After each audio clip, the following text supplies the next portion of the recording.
So anyways, I pulled this out and I was looking at it and I was looking at it, and I couldn't help be reminded of how hard, how difficult the journey to get this was. Um, this was so difficult. If you've been following me for a while, you know the whole story of how difficult this was to get for me. The amount of obstacles I had to go through, and the shape and the condition that I was in is quite remarkable.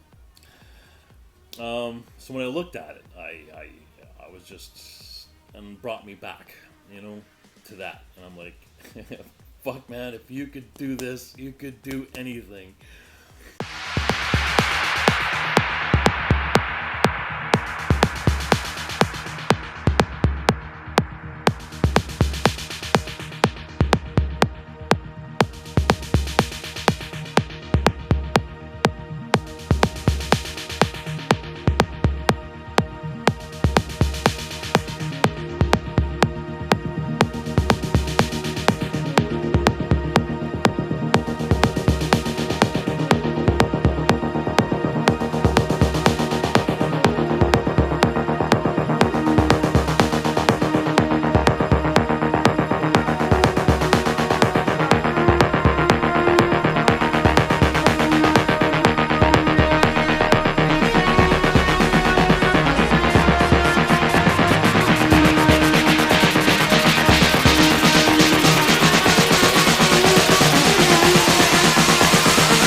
Fucking hot.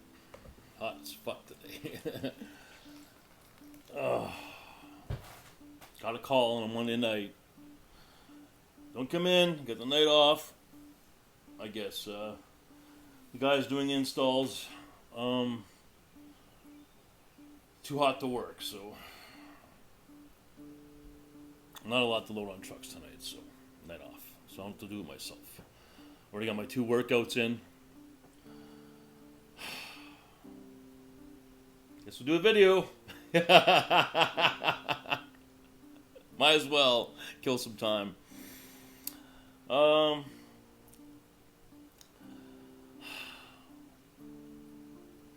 Time is my biggest enemy. You know, how much time do we devote to this problem, or how much time do we devote to that problem? How much time do we devote to this idea or that idea? That's also a factor when it comes to my career. What I want to do for the rest of my life. You know, I mentioned before I love bodybuilding, but I don't money in fucking bodybuilding, but it's what I love to do. So I got to figure out how to make some money doing it. And in doing that, how much time do I allocate to that? And say, okay, if I can't make nothing happen within 5 years, let's say, that's kind of what I'm giving myself, 5 years, then we're going to have to start thinking about the traditional ways of making money, like driving big trucks 11 hours a day. You know, which is fine. You know, I'm happy with that time frame. I've made my decision. You know, I've dealt with everything that I need to deal with. So I can focus on whatever I have to focus with 100%. You know. But in saying that, bodybuilding lifestyle is a pretty selfish lifestyle. It's a pretty big fucking commitment when you go all in. I've never gone 100% before. I've always, it's been 80, it's been 70. 100%'s a pretty intense number.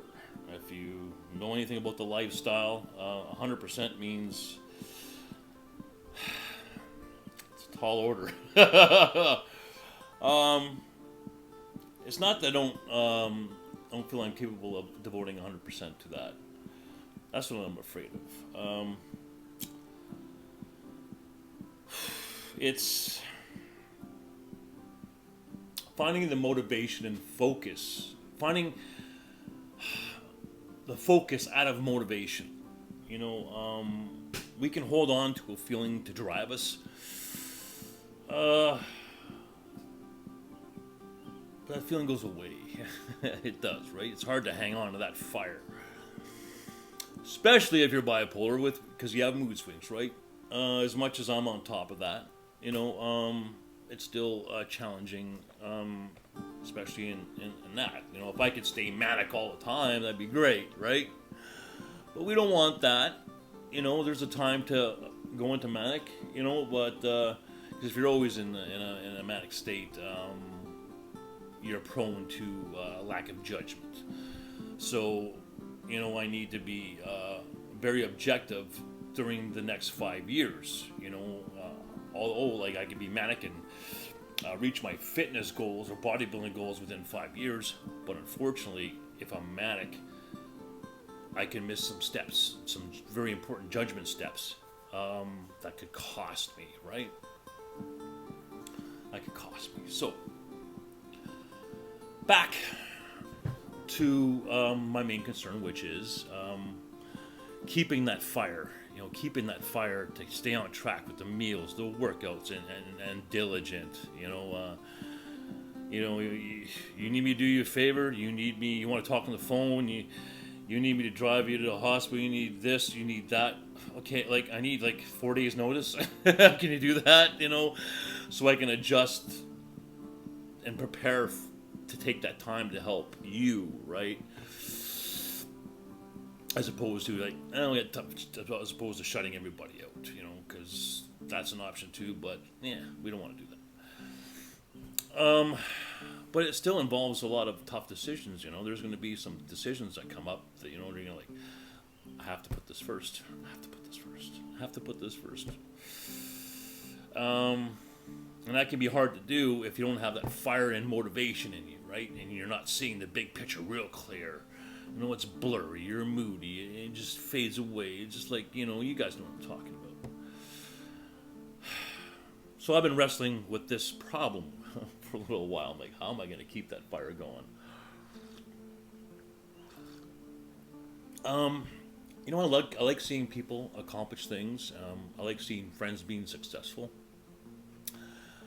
I enjoy seeing that. Makes me happy, gives me joy to see people successful in their fitness or whatever, their personal shit, working through stuff, whatever it is. But it doesn't give me motivation. I kind of like to find ways of motivating myself, tap into some old feelings, remembering something I overcame. But sometimes in doing so, you can pull up the wrong thing and it can throw you off track. It can distract you. It can send you on another path of thought that distracts you from the workout and leads you into sitting down at the table working out your next plan to solve some issue. Right. So I needed some kind of, I don't know, maybe a symbol or something. I don't know how many pictures I can put up, that can remind me or something, or just, So anyways, long story short, I have to do my air brakes for my truck license. I have to renew that. So I'm going through the box of my stuff for that, and because I got to rewrite it, so I got to restudy all this shit, memorize it, right?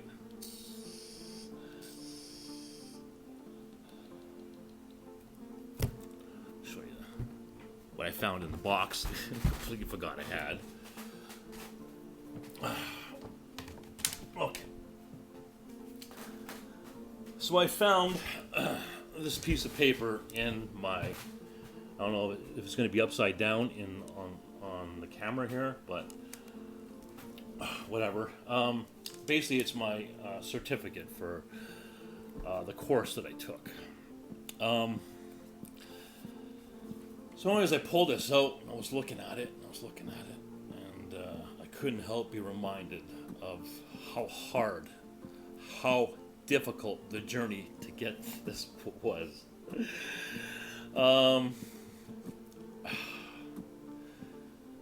This was so difficult.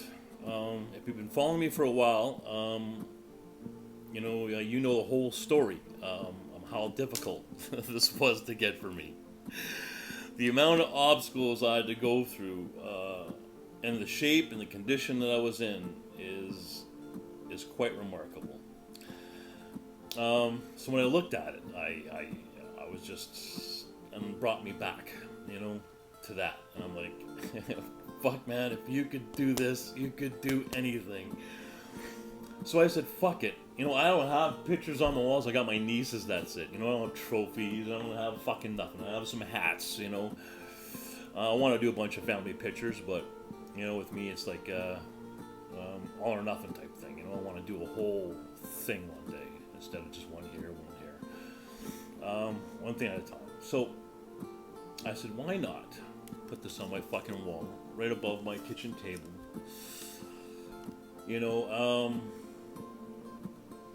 Or maybe I'll move it to my bed so I can wake up in the morning and see it every day when I start going back to the gym. But for now, I'm going to put it right in front of, I'm going to hang it right in front of my kitchen table while I do my gym works out here. And anyways, and it worked. It worked like a charm. Today I was training and I looked up at that motherfucker, and because I'm thinking of all the stuff, the road of bodybuilding, the grind. I don't know where it's going to lead me. I have no idea. I'm hoping my wisdom will figure that out down the line. It's that old saying, just put in the work. Put in the hard work, and the rest will come to you. But, if you don't put in that work, there's nothing. So, and I'm just going over my mind, like, how the fuck is it going to be so fucking hard? Because I know that all the pitfalls and distractions and things that can come up. And it's just like, fuck. I took one look at that fucking diploma on the wall. And it's just like, you got this, you motherfucker. You got this. You can do this. So, yeah. Little motivation thing.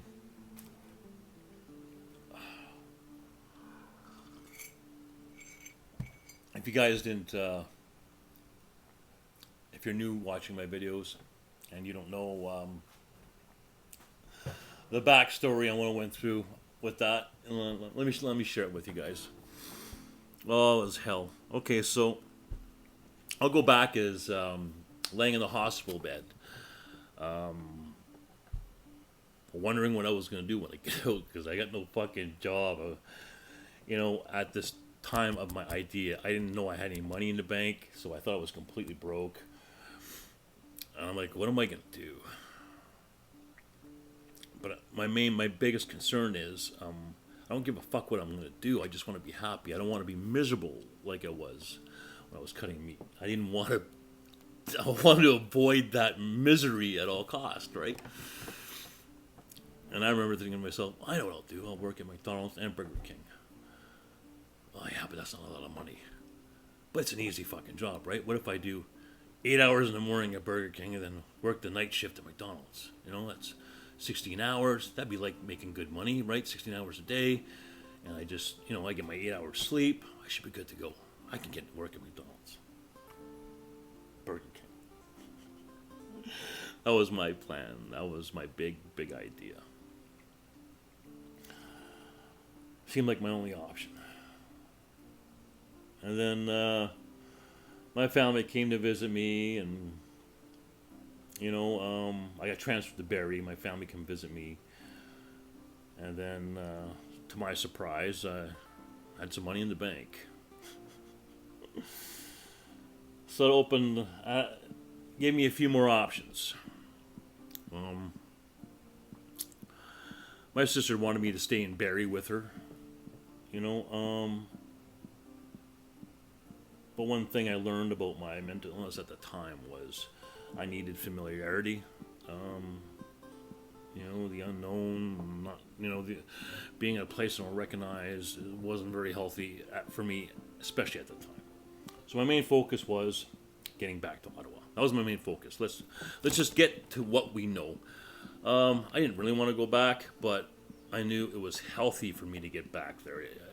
I needed the place I knew to be comfortable to leap off of.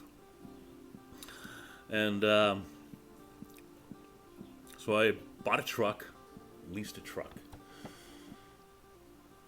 Paid way too much for it. And my sister argued, yeah, I don't like paying that much. I said, Michelle, I just just need to get to fucking Ottawa. I just need to get to Ottawa.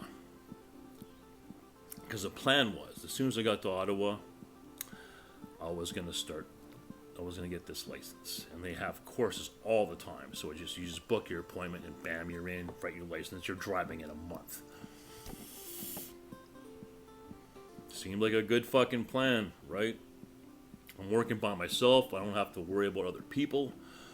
I don't have to worry about my social problems, my mental illness, interacting with other people. I could just be behind the wheel and try and work shit out and make a living.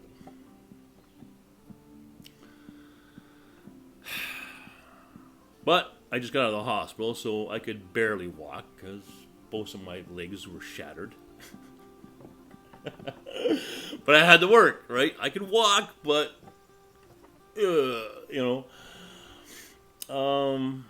I was on a fuck load of medication, bipolar medication, pain pills, bipolar medication, But I had a plan, and I was sticking with it.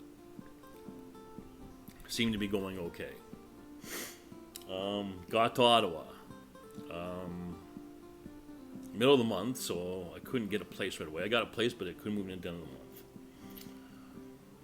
No furniture, no nothing. So I'm staying at a buddy's motel. He gave me a good deal for 2 weeks. Stayed in a motel for a couple weeks. It cost me. He gave me, I think it was like $1,200 he gave me for the 2 weeks. In that 2 weeks, you think I would look for furniture, secondhand furniture, anything like that. No. I didn't know I had to do that. I didn't know why I didn't do that. I couldn't tell you. I was just fucked up. Fucked up on the meds, fucked up with myself. I just didn't know that I had to go buy furniture until I moved in. I'm like, yeah, hey, fuck yeah, I need furniture, right? Because I was so mellow on those fucking drugs. I'm just riding my own milk, calling my girlfriend. She's coming over, we're doing our thing. Not my girlfriend, just a girl I knew that was a friend. Of course, I've talked to her many, many times. But anyways, I had no idea how to prepare myself for the future. I didn't know how to do it. I was at the motel. I didn't cook. I just fucking ate out. I didn't know how to be self-sufficient. I just didn't know how.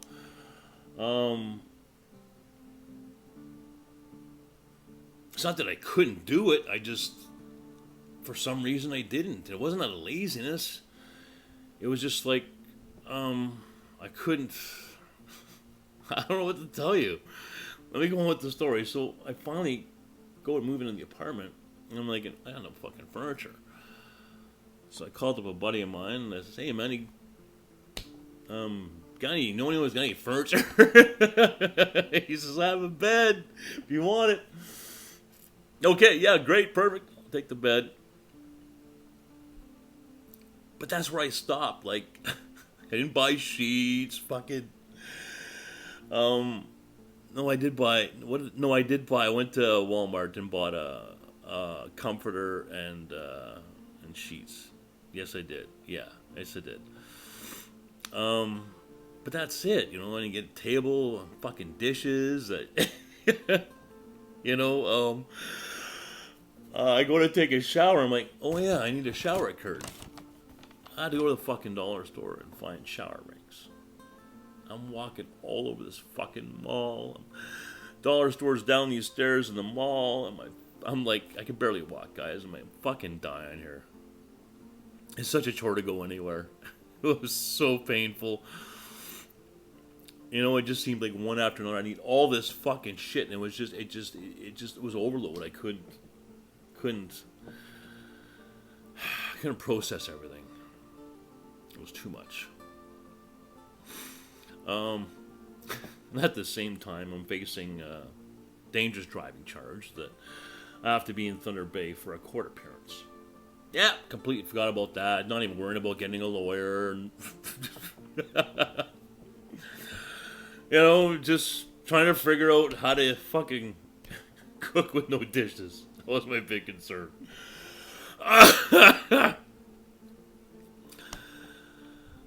So, finally got down to the school and registered for the course. Oh, wouldn't you know it. I had to do a physical, a mental check before I could start the course. I had to make sure I was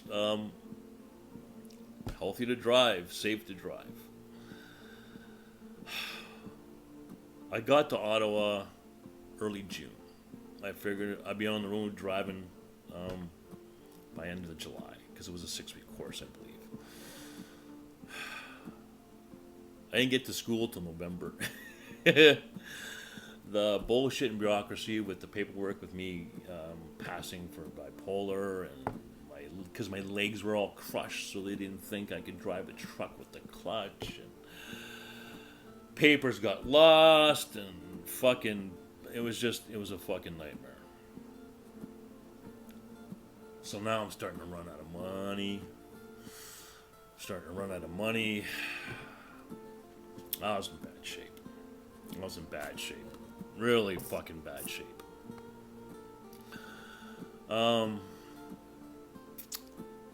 My ex helped me out quite a bit through that process. And, I found myself, just about to get evicted. And now I'm finally in this course and running out of money, and she's giving me food and going to the food bank. I'm like, fuck, we're here again.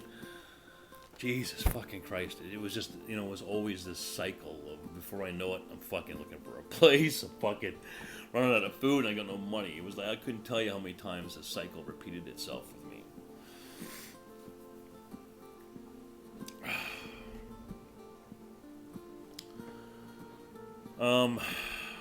So anyways, I get through the course, just barely, I'm just manic all the time. I had to take myself off medication, because I wasn't being responsible, I wasn't taking care of shit, so I had no choice but take myself off medication. Probably, I think it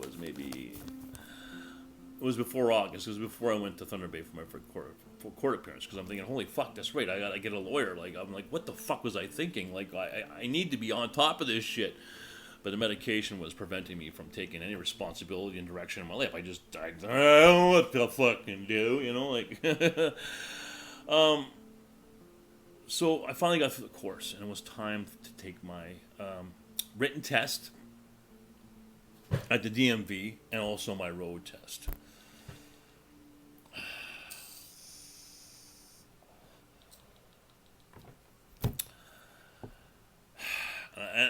And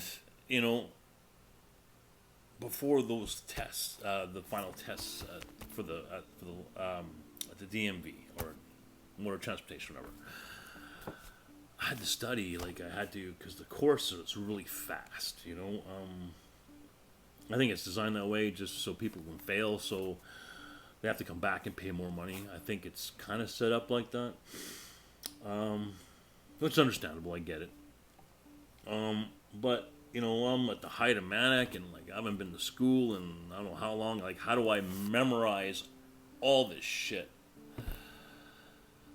I didn't know. I'm like, how am I going to do this? Like, and I got all these pressures. My mind's going all fucking crazy. I'm going to be evicted next month. Like, no food, and I'm going to jail. I'm fucking losing my license. A lot going on, and I'm trying to study. I didn't know how to study. Like, how do I do this? So I just figured I'll just write down everything and just keep writing it and writing it and writing it and writing it.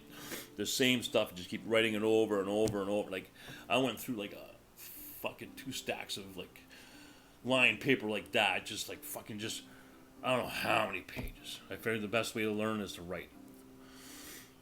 So I just wrote things down in the most simplified way I could, to just, hopefully I retain my memory. So I go down for the writer's test. Go on the screen, boop, boop, boop. Failed. Fucking failed the first time I did the written test. Well, it's not written, but you do it on a computer screen. Oh, you anxiety, manic. I'm just fucking hyperventilating. I'm just fucking panicking. I'm fucking just freaking out. Freaking out. I don't know how I did it. Managed to pull myself together. Went over the counter. Paid another $23. Wrote the test again. Passed. Like, fucking thank God. Thank God. I'm such a mess. And then it was time for my road test. Oh, we don't have anything open for, I don't know, I think it was a month. I'm like, oh fuck, I gotta work in here, you know? So I didn't think I got my license until end of November, maybe. Yeah, end of November. Finally got my license. Aced my road test. Fucking got perfect.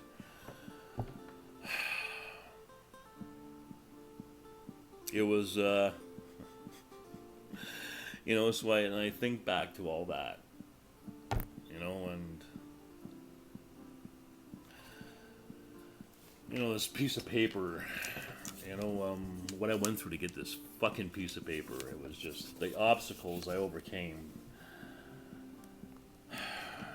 to make this happen was just astronomical.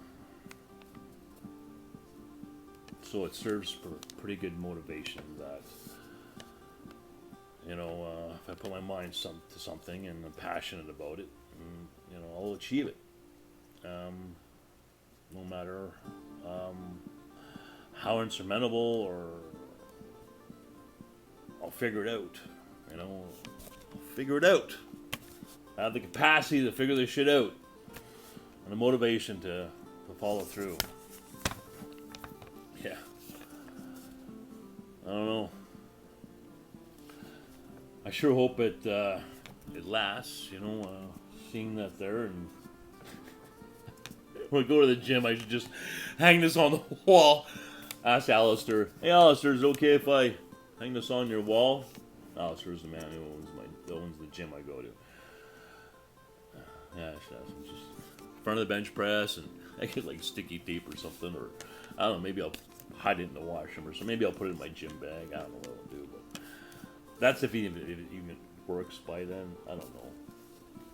I'm just killing time here, getting laid off. I don't have to fucking do it myself. I'm out of my routine. Yeah. Yeah, that was fuck. That was fucking hard. That was a tough time.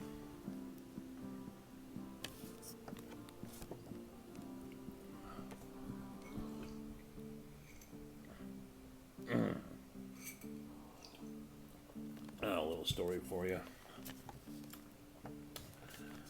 Time is it?